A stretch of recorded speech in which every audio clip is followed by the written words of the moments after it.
कविता आहे शब्दांचे दान.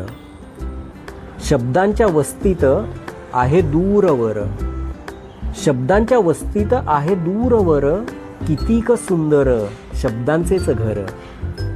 शब्द मायतात दुलईचे हात, शब्द मायतात दुलईचे हात, कधी निरागस घरभर रांगतात.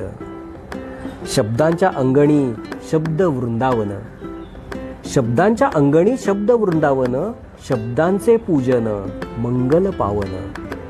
शब्दांचे दान शब्दांच्या झोळीत, शब्दांचे दान शब्दांच्या झोळीत, शब्द उगवतो शब्दांच्या ओळीत, शब्द उगवतो शब्दांच्या ओळीत.